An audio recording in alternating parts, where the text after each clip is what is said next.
You know that feeling when you're 7 years old and you believe with every fiber of your being that your hero is the most magical person on earth?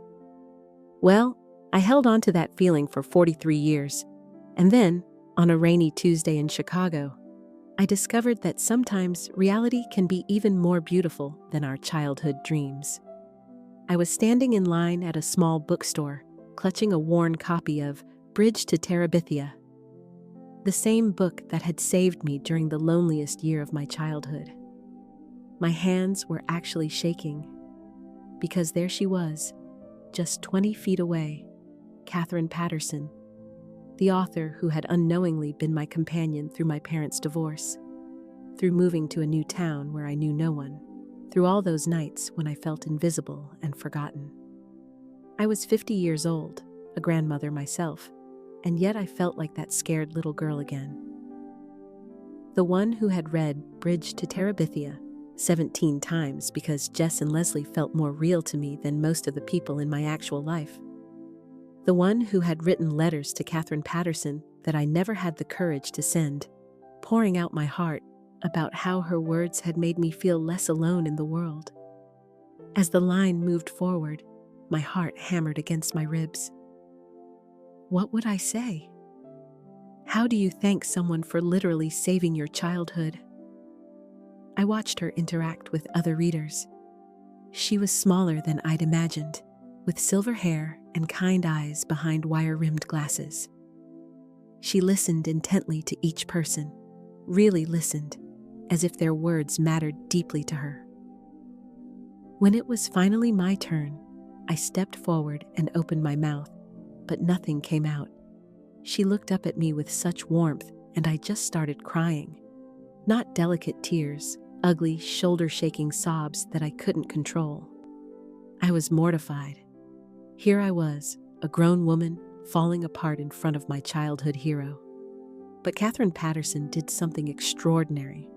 She stood up, walked around the table, and pulled me into the gentlest hug.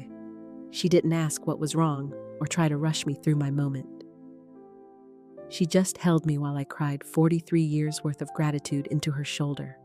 When I finally pulled myself together enough to speak, the words tumbled out in a rush. I told her about being 8 years old and feeling like I didn't belong anywhere. About how her book had taught me that friendship could transcend everything, even death. About how Jess's courage to keep Leslie's memory alive had shown me that love doesn't end when someone leaves us.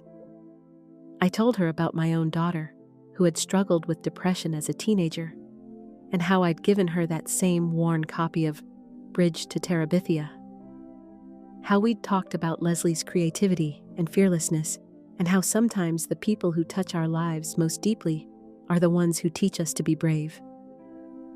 Katherine listened to every word, her eyes never leaving my face. When I finished, she took my hands in hers. They were warm and soft, with ink stains on her fingers. And she said something that changed everything.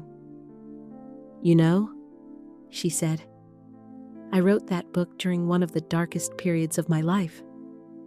I was struggling with my own sense of purpose, wondering if my words mattered to anyone. I never imagined that 40 years later, a woman would stand in front of me and tell me that those words had been a lifeline. You've given me a gift today that's far greater than anything I could ever give you." I stared at her, stunned.